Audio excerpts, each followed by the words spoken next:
सब लोग जानते हैं भगवान के जन्म की कथा। हाँ, सब लोग जानते हैं, बच्चे लोग जानते हैं। हाँ, एक बच्चे में तू ही है बेटा, तुम जानते हो? नहीं, तुम ब्लू जानते हो? अच्छा, फिर हम जानते तो हैं और फिर भी हर वर्ष सुनते हैं। भगवान की कथा है, वो हमें कभी बोरिंग नहीं लगती। और विशेषकर भगवान भगवद गीता में ऐसा बताते हैं कि यो व्यक्ति तत्वता त्यक्त्वा देहं पुनर्जन्म नैति मामेति सो अर्जुन। भगवान कहते हैं कि मेरा, थोड़ा कम करना चाहिए, तो मेरा जाओ कर बोलो तो सही कम करो कम। हरे कृष्ण। तो भगवान अर्जुन को ऐसे कहते हैं कि मेरे जन्म और कर्म है वो दिव्य है। तो कैसे दिव्य है? तो जो मेरे जन्म और कर्म के विषय में जानता है तो वो मुक्त हो जाता है।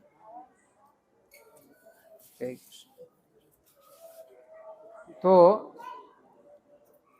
भगवान है गीता में अनेकों मुक्ति के साधन बताए, उसमें एक थोड़ा बढ़ाइए, इसमें एक साधन ये बताया भगवान कि मेरे जन्म और कर्म के विषय में जानो।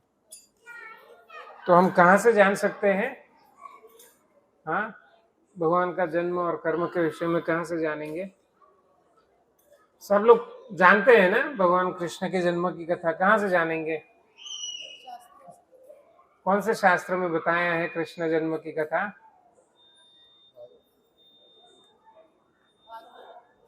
हाँ, आपको मालूम है? बाकी लोग भी बताइए,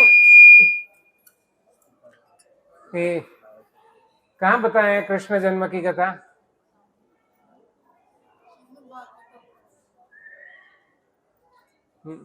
सबको सच में नहीं मालूम है?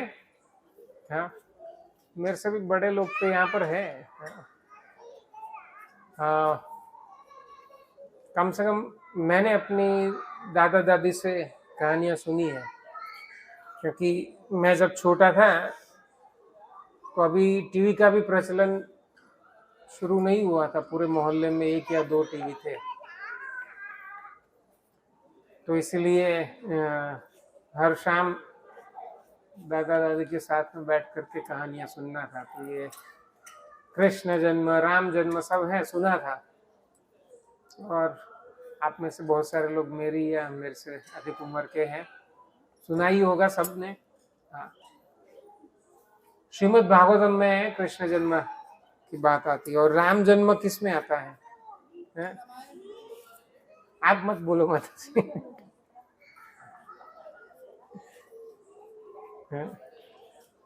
वाल्मीकि रामायण और रामचरितमानस और भी बहुत सारे अन्य संस्करण हैं रामायण के।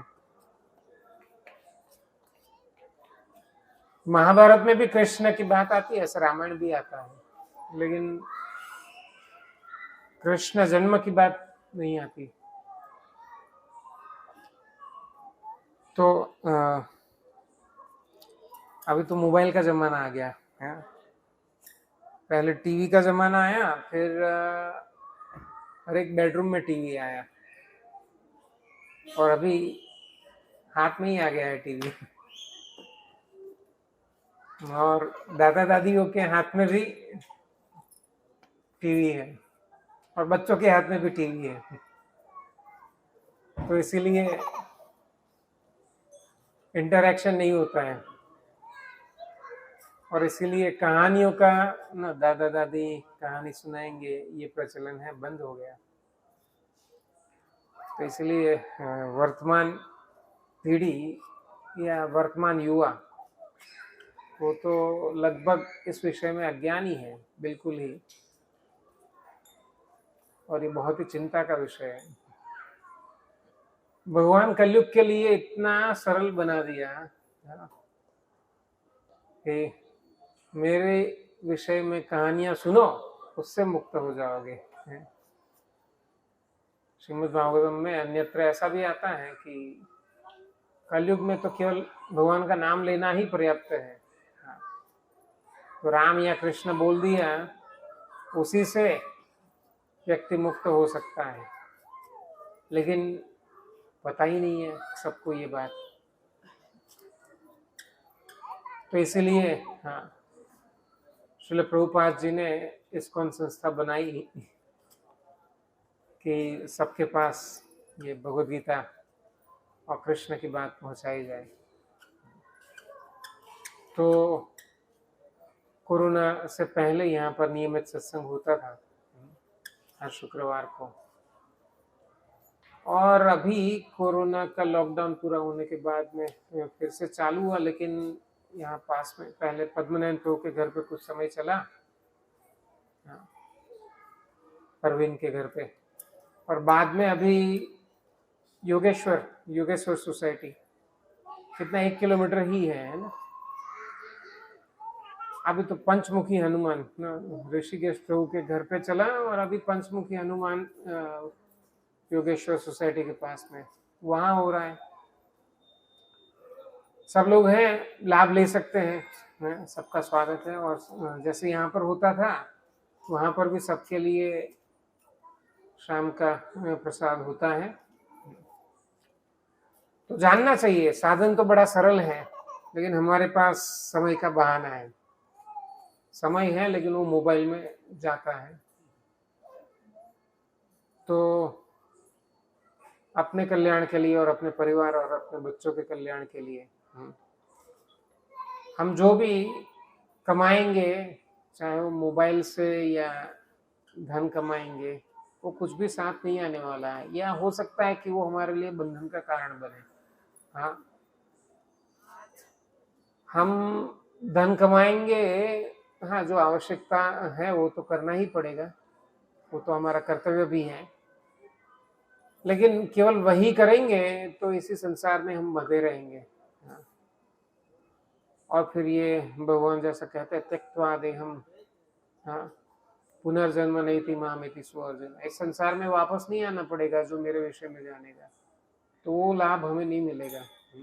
हमें तो इस संसार में बार बार आना पड़ेगा, और बार बार आएंगे तो 84 लाख प्रकार के शरीर होते हैं। ये मनुष्य शरीर तो एक है उसमें से, तो अन्य शरीर में भी जाना पड़ेगा। कुत्ता, बिल्ली, कॉकरोच, छिपकली, बैक्टीरिया, कुछ भी हो सकता है।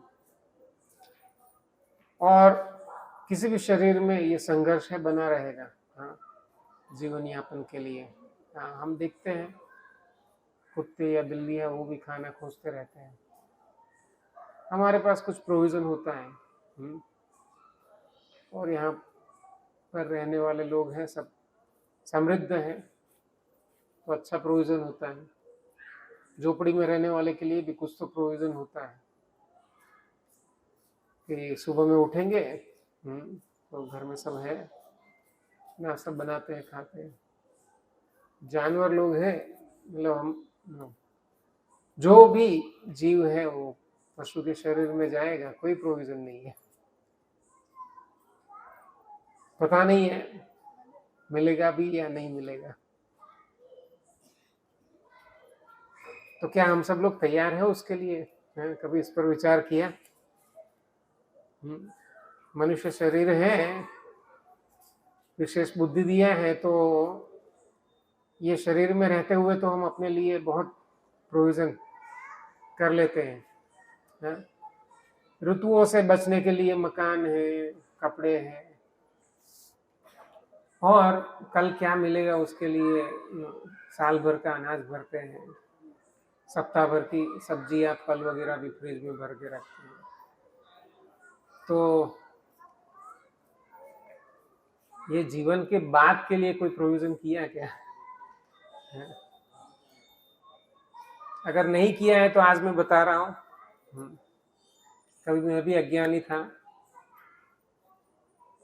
इस्कॉन से संपर्क में आया, कुछ भक्तों की कृपा से ये जानने को मिला, तो थोड़ा बहुत प्रयास करते हैं, भजन करना, सत्संग करना, मंदिर नियमित जाना, भगवान के दर्शन करना, कुछ सेवा करना, और हो सके तो अन्यों को भी बताना।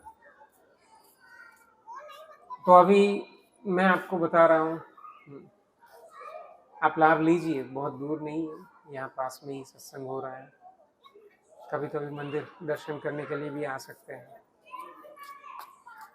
और नज़दीकी जो भी मंदिर हो वहाँ पर दर्शन करने जा सकते हैं। तो भगवान के विषय में बताऊंगा, जो भी थोड़ा बहुत सुनेंगे कुछ स्मृति में रहेगा, तो आशा है कि इससे हमारा कुछ कल्याण होगा। तो 5000 से थोड़ा अधिक, लगभग 5200 या 300 वर्ष पहले पृथ्वी, भूमि माता, वो गाय का रूप लेकर के भगवान कृष्ण नहीं, ब्रह्मा जी के पास गई, आंख में से आंसू, और वो अपनी फरियाद कर रही है। बोले मैं अपने ऊपर कितना भी बोझ ढो सकती हूँ, लेकिन पापियों का बोझ में नहीं ढो सकती। और बहुत लोग पापी हो गए हैं, बहुत पापी लोग बढ़ गए हैं, और बहुत सारे राजा भी आसुरी हो गए हैं, और उन्होंने अपने ही जैसे आसुरी लोगों की सेनाएं बना ली है, तो उनका बोझ मुझसे सहन नहीं होता है। वर्तमान स्थिति भी ऐसी ही है। उस समय के कुछ ऐसे प्रसिद्ध नाम, जरासंध, कंस, दुर्योधन, शकुनी, शिशुपाल, दंतवक्र, पूतना, बकासुर, अघासुर वगैरह वगैरह। तो वर्तमान में भी ऐसे बहुत सारे आसुरी लोग हैं। मांसाहार बढ़ गया, व्यभिचार बढ़ गया, नशा बहुत बढ़ गया। तो अभी भी पृथ्वी माता ऐसा ही सोचती होगी कि ये बहुत असह्य है, और इसीलिए कुदरती समस्याएं आती है। नहीं, शास्त्रों में ऐसा बहुत ही कम, या मेरे सुनने में नहीं आया कहीं पर भूकंप हुआ या भूस्खलन हुआ, ऐसा सुनने में नहीं आया है। शास्त्र मतलब क्या, हमारे जो पुराण है, रामायण है, महाभारत है, तो इतिहास है। या जो चंद्रगुप्त या गुप्त वंश, मौर्य वंश, ये सब के समय में भी उनके जो भी इतिहासकारों ने जो लिखा, उसमें भी ऐसा पढ़ने में नहीं आता है कि फलाने राजा के समय में बहुत बड़ा भूकंप आया था, या बाढ़ आ गई और ऐसे नगर का नगर पूरा डूब गया, ऐसा सुनने में नहीं आता है। लेकिन वर्तमान में ऐसा हम साल में कितनी भी बार सुनते हैं। और बड़ी बड़ी घटनाएं, ऐसे छोटी मोटी नहीं की ना, मिट्टी फिसली और 2-4 लोग मर गए। अभी लेटेस्ट वो टर्की में आया था भूकंप,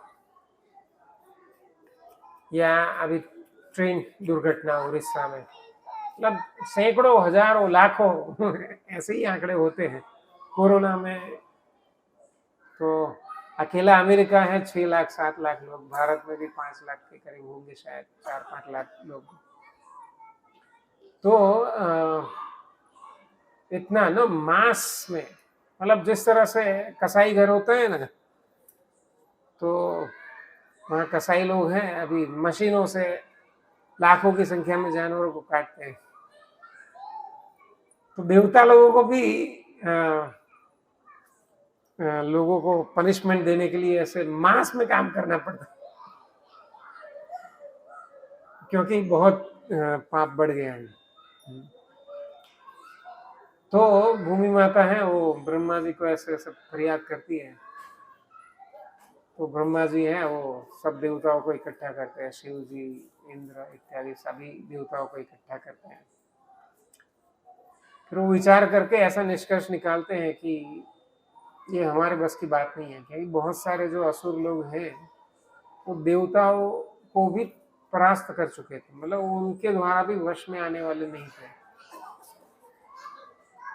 तो विचार किया कि ठीक है, फिर ब्रह्मा जी के पास भगवान विष्णु के पास जाएंगे। फिर ब्रह्मांड में एक स्थान है जिसको श्वेत द्वीप कहते हैं, और वो क्षीर सागर, क्षीर माने दूध या खीर, उससे घिरा हुआ दूध का सागर। तो वहां पर जाते हैं और वहां जाकर के वो प्रार्थना करते हैं पुरुष सूक्त। वेदों में एक प्रार्थना आती है पुरुष सूक्त, आप लोगों ने सुना होगा लेकिन पता नहीं होगा। जब घर में सत्यनारायण की कथा होती है तो ब्राह्मण है, एक तो कथा सुनाते हैं और एक है भगवान का पूजन करते हैं।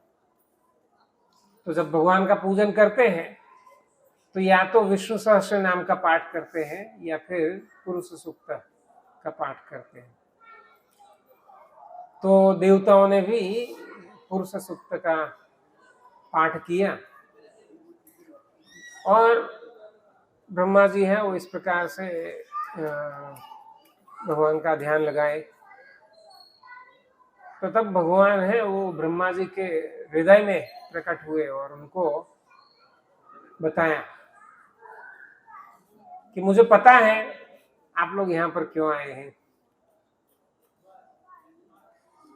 और फिर वो आगे क्या करने वाले हैं वो सब बताए ब्रह्मा जी को। फिर है वो मतलब ब्रह्मा जी के हृदय में प्रकट हुए, सभी देवताओं के सामने प्रकट नहीं हुए। तो ब्रह्मा जी हैं बाद में आंखें खोलकर सब देवताओं को बताते हैं कि ऐसा ऐसा भगवान ने मुझे संदेश दिया, कि उनको तो पहले से ही पता है पृथ्वी पर क्या चल रहा है। और स्वाभाविक है ना, भगवान तो सर्वज्ञ है, सब कुछ जानने वाले। तो भगवान है उन्होंने सारी योजना मुझे बताई कि वो बहुत जल्दी पृथ्वी पर अवतार लेने वाले हैं यदुकुल में, और वो देवकी और वसुदेव के वहां जन्म लेंगे। तो आप लोगों को भी चाहिए कि आप लोग हैं स्वयं यदुकुल में या अन्य कहीं पर भी है अवतार लो, या फिर आप अपनी संतानें उत्पन्न करो। सारी जो स्त्रियां हैं देवताओं की उनको भी बताया कि भगवान है अद्भुत बाल लीला करने वाले हैं, तो आप लोग भी भगवान की सेवा करने के लिए माता बन करके जाना है, तो आप लोग भी अवतार लो। तो ऐसे भगवान के आने से पूर्व ही ऐसे देवी देवता है वो भिन्न भिन्न रूप में अवतार लिए। और यहाँ पर मथुरा में क्या चल रहा था, तो सूरसेन नाम के एक राजा है, बहुत सारे राजा हैं यदुकुल में, बहुत सारे राजा हैं, मतलब वो गणराज्य है। आधुनिक भाषा में कहे तो लोकतंत्र, डेमोक्रेसी। तो गणराज्य मतलब ये वर्तमान डेमोक्रेसी से थोड़ा अलग है, मतलब गण मतलब समूह, तो अलग अलग समूह है, उसका एक मुखिया।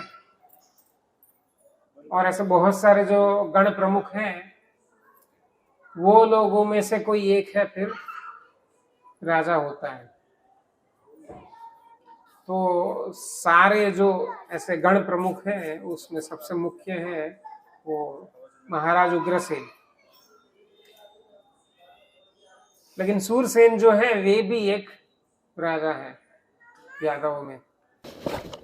तो मथुरा जो है उसका आसपास का एक क्षेत्र है, वो सूरसेन के नाम से भी जाना जाता है, जहाँ के राजा सूरसेन। हालांकि मथुरा नाम जो है वो बहुत पुराना है, रामायण काल से। और शास्त्रों के अनुसार रामायण मतलब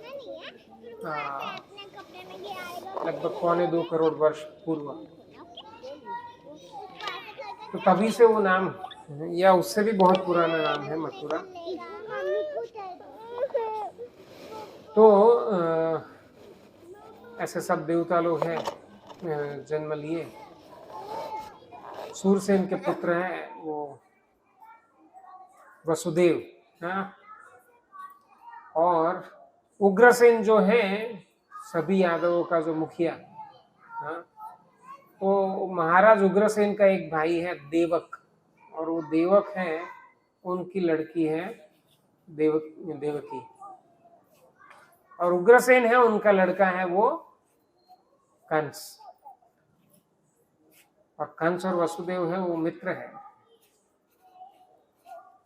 वैसे ये लोग मतलब गण प्रमुख हैं तो सभाओं में वैसे भी इकट्ठा होना होता है, लेकिन फिर भी निजी मित्र है दोनों, कंस और वसुदेव। और कंस को बड़ा स्नेह है अपनी बहन से, चचेरी बहन। तो वसुदेव जी से विवाह निश्चित करते हैं। कंस बड़ा प्रसन्न है वसुदेव जी को अपने बहनों के रूप में पा करके। और स्वाभाविक है, सब भाई है ऐसा ही सोचते हैं कि मेरी बहन को अच्छा लड़का मिले, अच्छा घर मिले।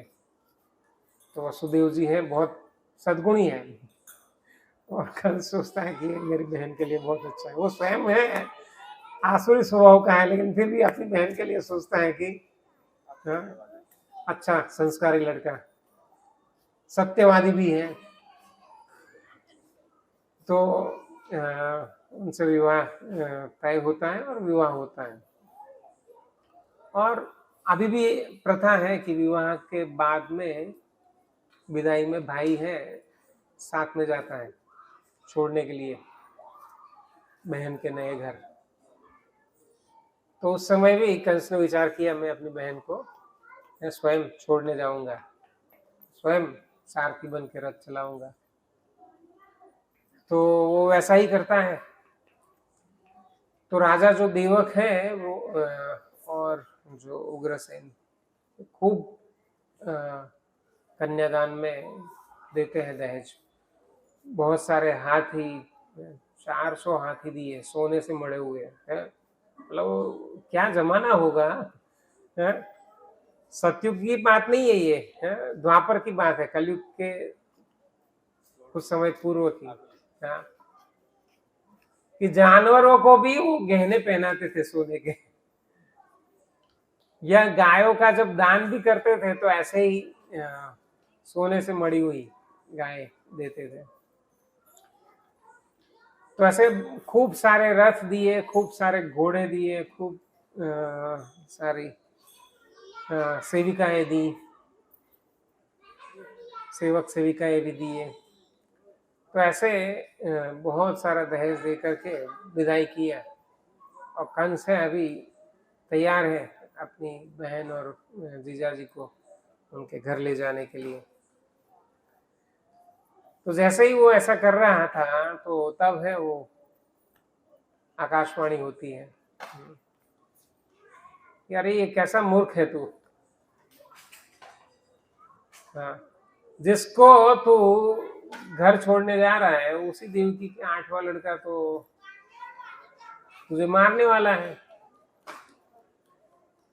मन में ऐसा संशय होता है कि अभी ये आकाशवाणी हुई तो कंस तो है अभी या तो इनको मार देगा या फिर उनको बंदी बना लेगा। तो भगवान की योजना हम नहीं समझ सकते हैं, हमें जो लोग जानते हैं उनसे समझ सकते हैं। तो भगवान की योजना है वो एक्सेलरेट हो, इसलिए ऐसा किया जाता है। नहीं तो 8 संतान होने में बहुत समय लगता है, लेकिन सारा घटनाक्रम है वो तेजी से आगे बढ़े, तो इसलिए आकाशवाणी हुई। तो जैसे ही आकाशवाणी हुई तो ये देखो, आसुरी स्वभाव का व्यक्ति जो अभी अपनी बहन से बहुत स्नेह दिखा रहा है, अपने जीजा जी के प्रति बहुत सम्मान दिखा रहा है, वो अचानक बाएं हाथ से वो बालों से पकड़ते हैं और दाएं हाथ से तलवार निकाल लेता है मारने के लिए। और वसुदेव जी है वो उसको रोकते हैं। वसुदेव जी हैं वो भी क्षत्रिय है, तो वो जानते हैं कंस की शक्ति को, तो इसलिए वो सोचते हैं कि ना बातों से पटाना चाहिए, और बहुत प्रकार से समझाते हैं, आत्मज्ञान देते हैं ना। मरना तो निश्चित है, आत्मा अमर है, तुम नहीं मरोगे, तुम्हारा शरीर मरेगा, तो मृत्यु से भय कैसा। फिर सामाजिक बातें बताते हैं, अपनी बहन को मारोगे तो लोग क्या कहेंगे, और स्त्री हत्या का पाप लगेगा। वो सुन नहीं रहा है, वो सामने काउंटर भी कर रहा है। अपना जीवन बचाना वही सबसे बड़ा धर्म है। क्या हुआ? तो वसुदेव जी मन में विचार करते हैं, किसी भी प्रकार इसको रोकना तो पड़ेगा, तो क्या किया जाए। अगर देवकी के बदले बच्चे हैं वो अगर ऑफर कर दूं तो शायद मान जाए।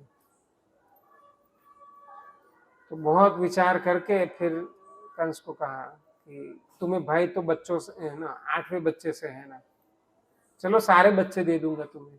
देवकी तुम्हारी शत्रु थोड़ी है, वो तो तुम्हारी बहन है। और इस प्रकार से जब वसुदेव जी ने समझाया तो ये मान गया। अब ये आसुरी लोग हैं ना, वो ज्यादा लंबी बुद्धि नहीं चलाते हैं, कि एक तरफ वो स्त्री हत्या से बचने का विचार करता है वो स्वयं भी, कि स्त्री को मारूंगा तो लोग मेरी वीरता पर प्रश्न करेंगे, स्त्री हत्या का पाप लगेगा, लेकिन अभी वो बच्चे को मारूंगा तब क्या होगा, तो ऐसा विचार नहीं किया। तो मान गया, और हाँ उसको वसुदेव जी पर विश्वास था कि वसुदेव जी है वो बात के पक्के हैं, वो जो भी कहा तो वैसा ही करेंगे, तो मान गए। और फिर वो वसुदेव जी देवकी है वो अपने घर चले गए, और फिर एक एक वर्ष के अंतर में ऐसे 8 बच्चों को जन्म दिए देवकी। तो जब पहले बच्चे का जन्म हुआ तो वसुदेव जी स्वयं है वो ले जाते हैं बच्चे को कंस के पास। देवकी माता है वो मना करते हैं, रहने दीजिए, मेरा भाई ही तो, भाई ही तो है, मान जाएगा। बोले नहीं, जो वचन दिया है तो जाना चाहिए। और वसुदेव जी हैं वो ले जाते हैं। तो कंस के मन में भी दया आ जाती है, और वो वसुदेव जी के वचन पालन को देखकर कहते हैं, अरे वसुदेव जी, मेरा शत्रु तो आपका 8वां बच्चा है, ये तो पहला है, जाइए कोई बात नहीं, मुझे इससे कोई भय नहीं है, ले जाइए। तो ये कंस का हृदय पिघल गया। तो नारद मुनि जो हमेशा भगवान की योजनाओं में विशेष भूमिका में रहते हैं, वो आ जाते हैं कंस के पास। अरे ये नो ऐसे फूल है तो उसमें गिनती कहाँ से शुरू होती है, पंखुड़ियों में। आगे से पीछे से, मतलब उसमें पहला क्या है आखिरी क्या है, गोल है ना। तो मतलब ऐसे वो मूर्ख लोग हैं और ऐसे छोटी छोटी बातों में भी आ जाते हैं, वो ज्यादा बुद्धि यूज नहीं करते। सामान्य बात है, ये बच्चों का क्रम है, उसमें तो पहला दूसरा तीसरा ऐसा होता ही है, लेकिन फिर भी वो नारद मुनि ऐसा बताए कि ये भगवान विष्णु है, उन पर भरोसा नहीं करना चाहिए। वो अच्छे अच्छों को सब ठग लेते हैं।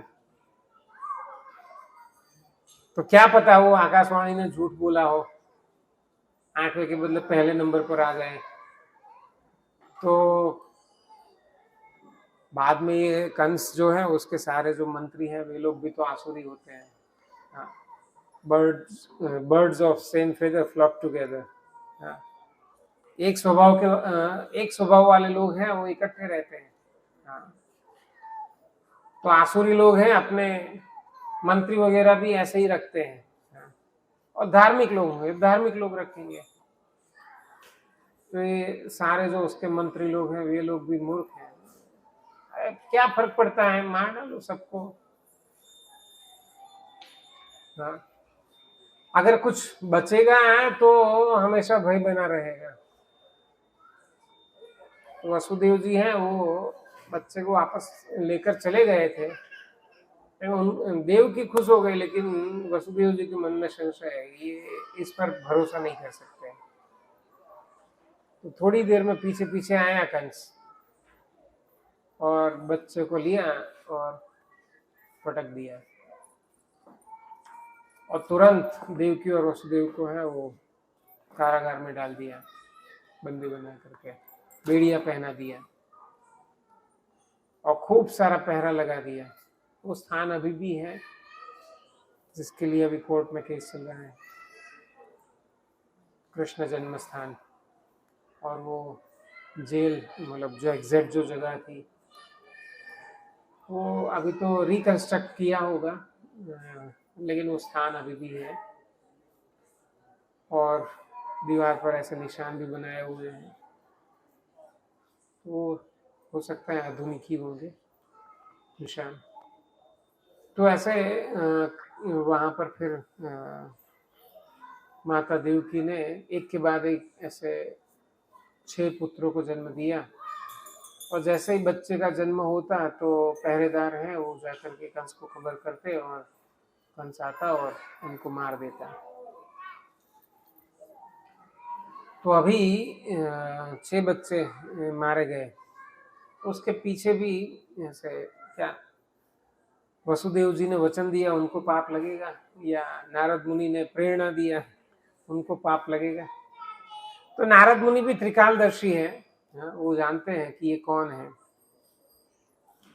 तो ऐसे देवकी के गर्भ से जो 6 बच्चे जन्मे वो पूर्व में ब्रह्मा जी के पुत्र थे। तो कभी तो किसी कारण से उन्होंने अपने ही पिताजी का मजाक उड़ाया था, तो जिसके कारण वो ब्रह्मा जी के शाप से दैत्य कुल में जन्मे। तो दैत्य कुल में वो कालनेमी राक्षस के पुत्र बनकर जन्मे। और कालनेमी है वो हिरण्यकशिपु का सगा लगता है।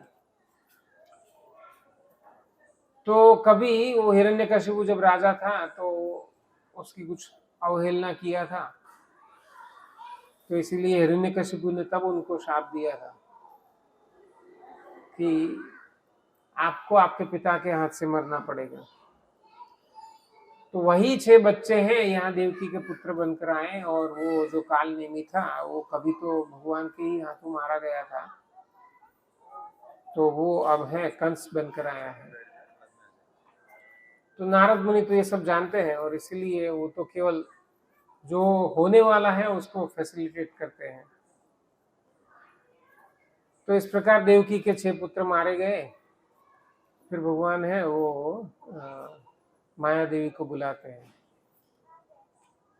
और माया देवी को कहते हैं कि अभी देवकी के गर्भ से जो 7वां संतान होने वाला है, तो वो मेरा ही जो स्वांश है, मेरा ही अंश, वो अनंत शेष, शेषनाग, वो ही देवकी के सातवें पुत्र बनकर जन्मेंगे। लेकिन आपको क्या करना है, तो उनका जन्म है वहां नहीं होना चाहिए, तो क्या करना है, तो देवकी माता के गर्भ से बच्चे को लेकर के वसुदेव जी की बड़ी पत्नी है जो रोहिणी, उनके घर में उनको स्थानांतरित कर देना है। तो और क्या करना है, तो उसके बाद में मैं जन्म लूंगा, तब मेरे ही साथ में आपको भी गोकुल में नंद महाराज और यशोदा महारानी है, उनके वहां आपको जन्म लेना है। और क्योंकि आप मेरा ये विशेष कार्य करोगे और मेरी बहन बनकर आप जन्म लोगे, तो इसीलिए संसार में लोग आपको नारायणी भी कहेंगे, नारायण की बहन नारायणी। और भगवान उनको तब बहुत सारे नाम दिए, लोग आपको दुर्गा के नाम से जानेंगे, अंबिका के नाम से जानेंगे, और भी बहुत सारे नाम दिए। तो इस प्रकार जब संकर्षण अनंत शेष माता देवकी के गर्भ में आते हैं, तो उनका क्या कहते हैं, वो वर्तमान में वो सरोगसी थोड़ा अलग है। तो एक माता पिता का जो बीज है उसको दूसरी माता के गर्भ में, वो अभी भी डॉक्टर ऐसा करते हैं। हाँ, तो ऐसे माया देवी ने, दुर्गा माता ने, दुर्गा माता मतलब शिव जी की पत्नी, उन्होंने ऐसा किया, वो देवकी के गर्भ से निकाल करके जो अनंत शेष है उनको रोहिणी माता के गर्भ में स्थापित कर दिया। तो रोहिणी माता के गर्भ में मतलब ये जो प्रोसेस है खींच करके हाँ, लेकिन ये जो प्रोसेस हुई उसमें दिख नहीं रहे डॉक्टर, हाँ, माया देवी है वो सूक्ष्म रूप से किए, तो इसलिए देवकी वसुदेव जी को भी नहीं मालूम है क्या हुआ उनके साथ में बच्चे का। हाँ, तो दुर्गा माता ने वो निकाला और रोहिणी माता के गर्भ में स्थापित किया। तो ये प्रोसेस मतलब निकाला, गर्भ में से बाहर निकाला और दूसरे गर्भ में स्थापित किया, इसलिए उनका नाम संकर्षण हुआ। और भगवान कहते हैं कि क्योंकि वो मेरा पूरा बल के साथ वो प्रकट होंगे, इसलिए वो बलदेव या बलभद्र के नाम से भी या जाने जाएंगे। और क्योंकि वो यदुकुल में जन्म लेंगे या जहाँ उनका जन्म होगा, गोकुल के पास में कोई स्थान है जहाँ उनका जन्म हुआ, तो वहाँ सबके आनंद को बढ़ाएंगे, इसलिए इनका नाम राम भी होगा, इसलिए उनको बलराम भी कहेंगे। तो इस प्रकार से बलराम का जन्म है। वो अभी जो स्थान है उस स्थान को दाऊजी या बलदेव कहते हैं, गोकुल के पास में है, गोकुल और वृंदावन के बीच में है, मथुरा और वृंदावन के बीच में, मथुरा और गोकुल के बीच में एक स्थान है। तो वहां पर उनका जन्म हुआ, क्योंकि गोकुल में नहीं रखा लोक लाज के भय से। लोग क्या सोचेंगे, रोहिणी को बच्चा कैसे हुआ, पति तो जेल में है। लेकिन उनके जो कुल पुरोहित हैं गर्गाचार्य, वो ब्रह्मा जी के पुत्र हैं, और वो भी सब जानते हैं क्या क्या होने वाला है।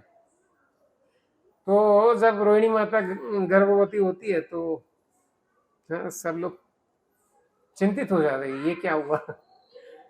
तो गर्गाचार्य के पास जाते हैं, तो गर्गाचार्य बताते हैं कि इस प्रकार भगवान की योजना से सब हुआ है और चिंता की कोई बात नहीं है, लेकिन फिर भी लोकलाज के डर से आप दूसरे स्थान पर चले जाइए जहाँ कोई आपको पहचानता ना हो। तो इस तरह गोकुल में जन्म नहीं हुआ। हाँ, बाद में फिर है वो कृष्ण बलराम साथ में खेलने जाते थे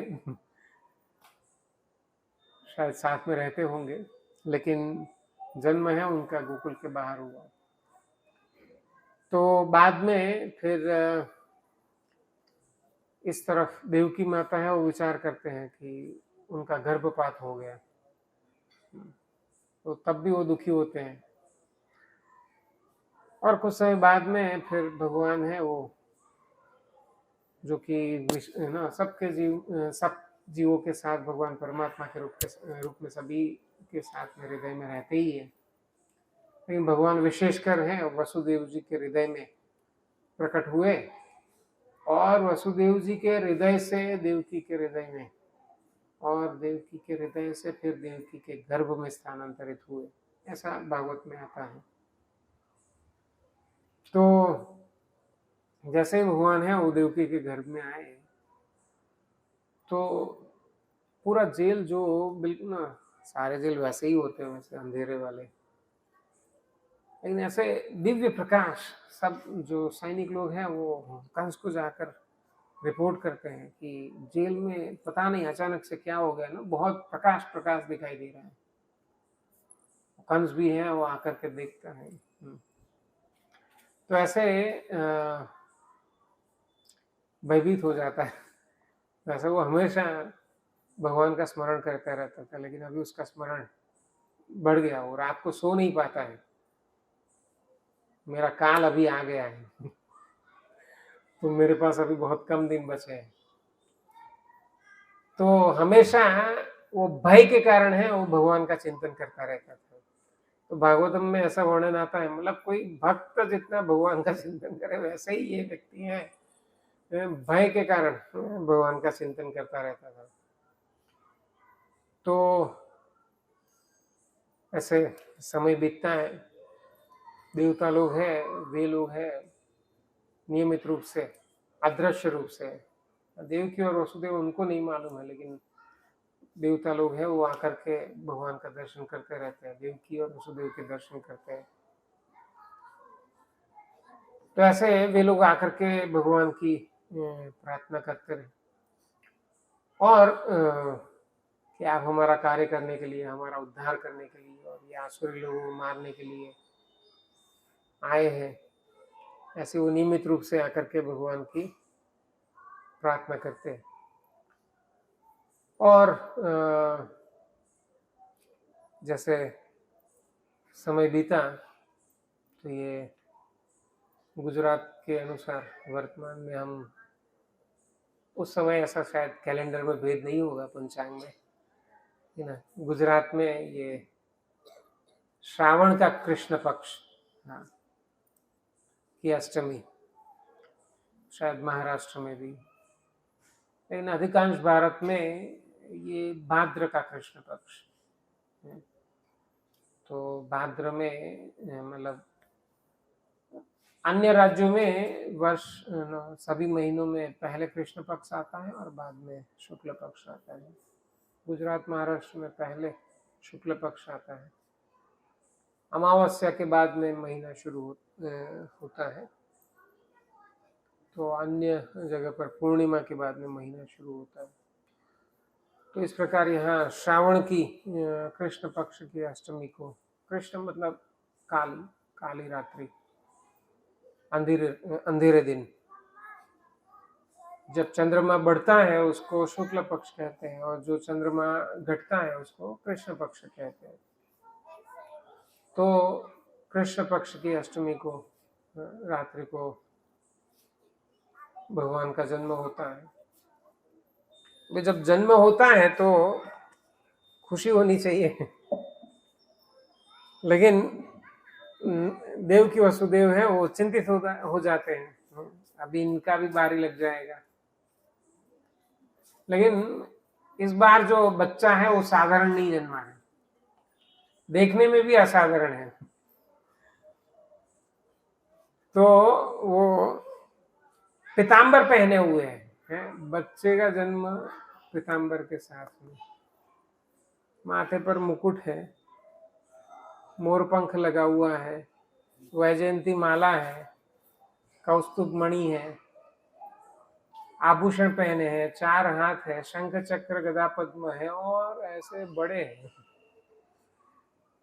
देव की वसुदेव को ऐसे देखना पड़े। तो उनके लिए ये भी एक चिंता का कारण था। आप आए तो भी कैसे रूप लेकर आया, कोई भी पहचान लेगा आपको। पहले तो प्रार्थना करते हैं दोनों बारी बारी। तो देव की माता है, कहते हैं ना, इतने बड़े हो और ऐसे ना सब आभूषण और सब लेकर आए हो, तो मैं आपको छुपाऊंगी कैसे? छोटा बच्चा होता तो छुपा भी लेती। तो भगवान कहते हैं कि मैं इसीलिए इस रूप में आया ताकि लोग ये जाने कि जो भविष्यवाणी हुई थी कि आपका जो 8वां बच्चा है वो भगवान आने वाले हैं। आप कहोगे तो नहीं मानेंगे लोग, तो इसीलिए मैं ऐसा रूप लेकर आया। और ये पहली बार नहीं आया मैं, तीसरी बार आपका पुत्र बना। और भगवान बताते हैं कि पूर्व में स्वयंभू मनु के समय, अभी 7वें मनु का समय चल रहा है, प्रियव्रत मनु,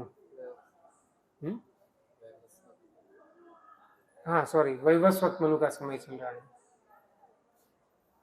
तो वैवस्वत मतलब सूर्य के पुत्र मनु, विवस्वान सूर्य और उनके पुत्र मनु, उनका समय चल रहा है 7वें मनु का। तो भगवान बताते स्वयंभू मनु के समय में प्रश्नि और सुतपा, ऐसा आपका नाम था। देवकी का नाम प्रश्नि और वसुदेव जी का नाम सुतपा। तो आपने बहुत कठोर तपस्या की थी। और जब मैंने आपको दर्शन दिया तो तब वो देवकी माता को बता रहे हैं कि आपने मुझसे वर मांगा था कि भगवान आप मुझे आपके जैसा पुत्र दीजिए। तो ऐसा 3 बार कहा था और मैंने कहा था ठीक है। तो क्योंकि मैं आपने 3 बार मांगा था और मैंने बोला था ठीक है, तो इसीलिए मैं आपका 3 बार पुत्र बना। हाँ, तो प्रश्नि के गर्भ से जन्म लिया, इसलिए प्रश्नि गर्भ तब मेरा नाम था। और बाद में एक मनवंतर पहले, इससे पहले वाले मनु के समय में, या मतलब कश्यप ऋषि और अदिति जो है, वो जो सूतपा है वो अभी कश्यप ऋषि बने, और जो प्रश्नि है वो अदिति बने। और उनके पुत्र के रूप में मैं वामन के रूप में प्रकट हुआ और आपको माता पिता के रूप में स्वीकार किया। और अभी मैं वसुदेव और देव की आपका तीसरी बार पुत्र बना, वासुदेव, वसुदेव का पुत्र वासुदेव। तो ऐसा कहने के बाद में फिर भगवान बोले अब चिंता मत करो, सब योजना के अनुसार ठीक हो जाएगा। हाँ, सब लोग सो रहे हैं, मतलब भगवान का जन्म हुआ उससे पहले ही माया देवी ने सबको सुला दिया था। सब जो कारागार के जो सैनिक है वो सब लोगों को, पहरेदार है वो सबको सुला दिया था। और यहाँ ये जन्म हुआ किसी को नहीं मालूम है, सारे ताले भी खुल गए।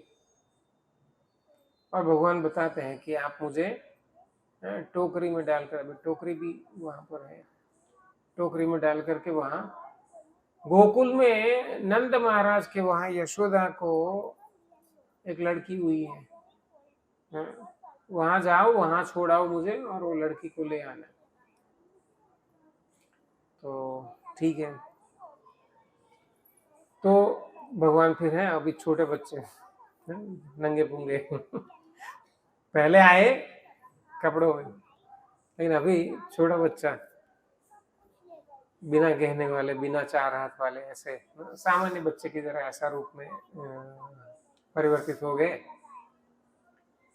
और फिर देवकी वसुदेव हैं, उन्होंने कपड़े में लपेटा, टोकरी में डाला, सब सारे दरवाजे खुल गए, सारे पहरेदार हैं वो सो रहे हैं, और वसुदेव जी हैं वो उनको लेकर के निकल पड़े।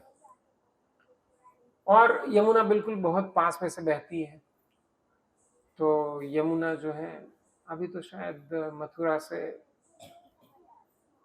कुछ 5-6 किलोमीटर की दूरी पर है शायद, जहाँ से हम गोकुल जाने के लिए ब्रिज क्रॉस करते हैं। तो उस समय उनका स्थिति अलग हो सकता है। तो यमुना तक पहुंचे, और बारिश भी, बारिश का मौसम है तो बारिश भी खूब हो रही थी, और ऐसे समय में नदियों में बाढ़ होती है, तो यमुना में भी खूब बाढ़ थी। लेकिन फिर भी वसुदेव जी हैं वो उतर गए। अभी भी यमुना में जब बारिश में पानी होता है तो ऐसे मतलब तो कोई चल करके नहीं जा सकता है, बहुत विशाल पट है, तो कोई ऐसे चल करके नहीं जा सकता है या तैर करके नहीं जा सकता है। लेकिन फिर भी वो उतर गए, और नदी का पानी मानो बढ़ रहा है। ऐसे भी जैसे आगे जाएंगे तो गहराई बढ़ेगी, बढ़ रहा है, और पानी है खूब उछल रहा है, उसकी लहरें ऊंची ऊंची उठ रही है, मानो यमुना माता वो भगवान के पांव छूना चाहती है। और भगवान ये समझ गए। हाँ, जैसे ही वो मतलब जेल में से निकले थे तो तुरंत अनंत शेष, एक तो है जो रोहिणी माता के वहां खेल रहे होंगे, अभी 1 वर्ष के हो गए होंगे, लेकिन फिर भी वो शेषनाग है वो भगवान को छाया करने के लिए, क्योंकि बारिश हो रही है, छतरी करने के लिए आ गए। वसुदेव जी को नहीं पता, लेकिन वो पीछे पीछे चल रहे हैं। तो वो ऐसे यमुना में उतर गए थे, और यमुना है वो बहुत ऊंची ऊंची लहरें उठ रही है, लेकिन फिर भगवान है वो उनका मनोभाव समझ गए यमुना माता का, और वो अपना पांव है टोकरी से बाहर निकाला, और जैसे ही वो पानी में स्पर्श हुआ, यमुना माता है शांत हो गई। चरण स्पर्श करना चाहते थे, हो गए, और पानी है मानो खाली सा हो गया, और बिल्कुल सीधा रास्ता, और आराम से वसुदेव जी हैं वो गोकुल पहुंच गए। और जैसे भगवान का रात्रि को, मध्य रात्रि को जन्म हुआ, तो वहाँ माया देवी का भी बिल्कुल मध्य रात्रि को जन्म हुआ। लेकिन रात्रि का समय था, तो वहां पर भी किसी को नहीं मालूम है, सब लोग सो रहे हैं, और माया देवी के प्रभाव से यशोदा माता स्वयं को भी नहीं मालूम है कि उनको बच्चे का जन्म हुआ।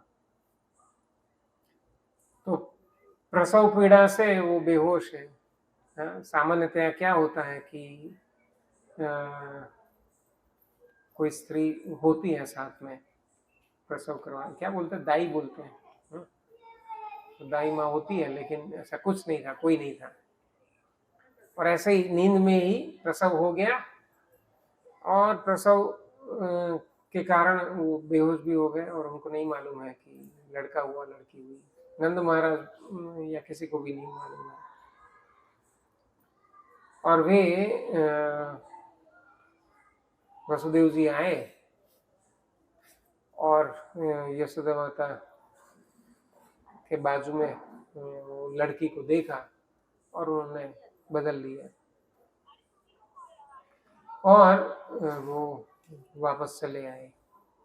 और वापस चले आए तो तब है सारे जेल के दरवाजे यथावत बंद हो गए, सारी बेड़ियां हैं वो जो खुल गई थी वो वापस लग गई, और वो पहरेदार सब जग गए और अभी वो लड़की है वो रोने लगी।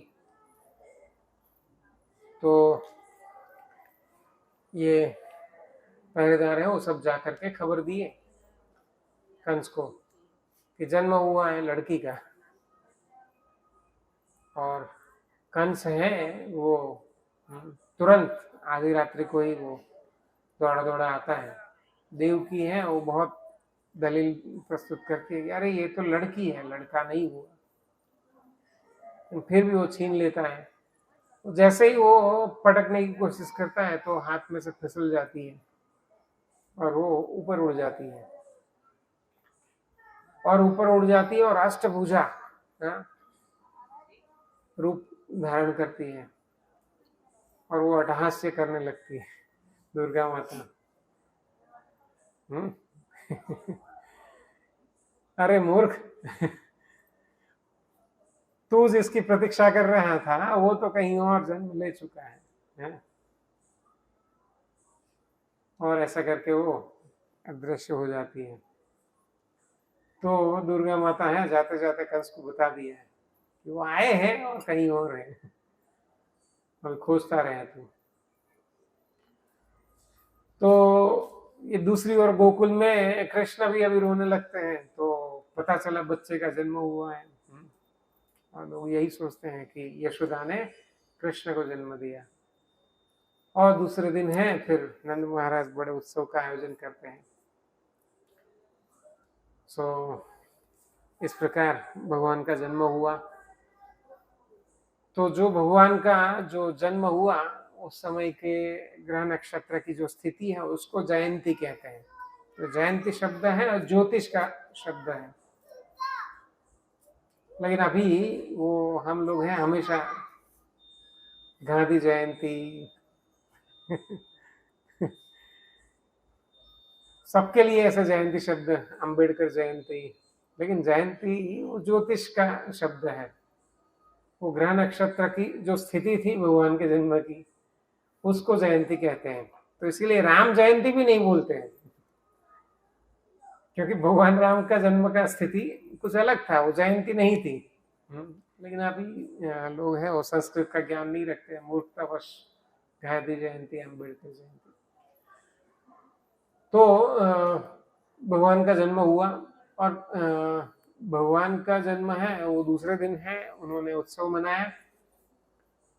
और जब 1 वर्ष पूरा हुआ था तब भी नंद महाराज ने फिर से उत्सव किया था। और हम भी हर वर्ष भगवान का जन्म मनाते हैं। वैसे कुछ वर्ष पहले, बहुत अधिक नहीं, शायद 50-100 वर्ष पहले लोग अपना जन्म नहीं मनाते थे। पता है चंद्रगुप्त का जन्म तिथि इतिहास में पढ़ा क्या? हाँ, या ऐसा कोई भी अन्य महाराज, राजा महाराजा, राजा कर्णदेव गुजरात के एक महान राजा हुए, या और कौन है, समुद्रगुप्त, राजा विक्रम। हाँ, विक्रम राजा तो बहुत महान थे, मतलब इतने महान थे कि वो पूरा एशिया और यूरोप का भी बहुत सारा हिस्सा और अफ्रीका का कुछ हिस्सा, इतना बड़ा उनका राज्य था। उज्जैन के राजा थे 2000 वर्ष पूर्व। किसी को मालूम है? हम सेलिब्रेट नहीं करते हैं, ना ही वो कभी कैलेंडर में लिखा हुआ भी आता है। लेकिन ये आधुनिक जमाने में अमेरिकन कंपनियों ने धंधा बना दिया। मूवी के द्वारा लोगों को सिखाया, एडवर्टाइजमेंट के द्वारा सिखाया। लेटेस्ट है वो डेयरी मिल्क, 14 फरवरी वैलेंटाइन डे। डेयरी मिल्क वाले सिखाते हैं कि डेयरी मिल्क का मतलब क्या है, प्रपोज करना। मतलब इस तरह से जन्मदिन का प्रचलन चालू हुआ। लेकिन पहले के समय में जन्मदिन मतलब वो तो भगवान का होता है।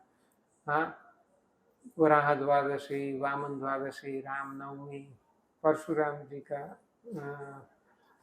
जन्मदिन, कृष्ण जन्म, राधाष्टमी आएगी अभी 15 दिन बाद में, और एक सप्ताह पहले बलराम जी का बलराम पूर्णिमा, भगवान का जन्म दिन मनाया जाता है। लेकिन अन्य किसी का जन्मदिन है ऐसा सेलिब्रेट नहीं करते लोग। मतलब हमेशा ना कुछ भी सेलिब्रेशन, मतलब कोई उत्सव, मतलब भगवान से संबंधित। हाँ, भारत में सैकड़ों उत्सव, हर दिन कहीं ना कहीं किसी कोने में कुछ उत्सव होता होगा। अकेले तिरुपति में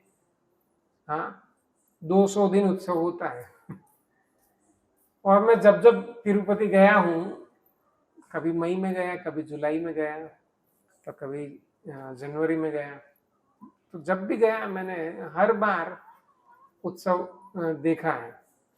भगवान का मंदिर से बाहर निकालते हैं, हाथी पर बिठा करके घुमा रहे। तो मैं जब जब गया, अलग अलग महीना, फिर भी मैंने ऐसे दर्शन किए। मंदिर में एक छोटा विग्रह भी होता है ना, उसको उत्सव विग्रह बोलते हैं, जिसको भगवान को भोग लगाना वगैरह। तो उस मूर्ति को बाहर निकालते हैं, घुमाते हैं। तो ऐसा हमेशा मैंने दर्शन किया, मतलब हमेशा उत्सव चलता है। तो ऐसे सारे उत्सव है वो भगवान केंद्रित होता है। जैसे होली मनाते हैं, ऐसे है तो रंगोत्सव, लेकिन वो क्या करते हैं, तो धान जो निकलता है, अनाज जो निकलता है, वो डालते हैं ना होली में, मतलब सबसे पहले भगवान को अर्पण करना है। तो सारे उत्सव है वो भगवान केंद्रित होते थे। सो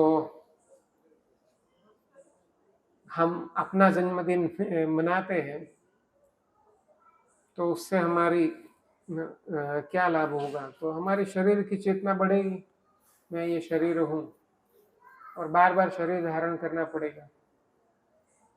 लेकिन जैसे भगवान कहते हैं जन्म कर्म चमेति, भगवान का जन्म विशेष है, इसीलिए भगवान का जन्म हम मनाते हैं, ताकि उनको याद कर सके। भगवान के जन्म के विषय में जान लिया, भगवान कहते हैं कि आप मुक्त हो जाओगे। और हम हमारा जब जन्म मनाते हैं तो उससे हमें क्या लाभ होगा, अज्ञानता बढ़ती है हमारी, हम सेलिब्रेट करते हैं, जबकि ये शरीर है मृत्यु के निकट जा रहा है।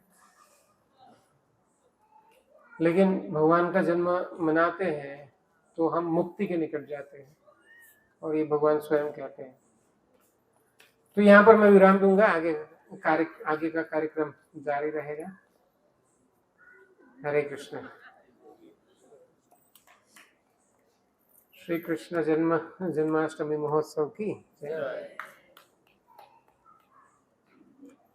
तो कीर्तन चालू करो, लो कीर्तन चालू रहेगा, सब लोग बैठे रहिए।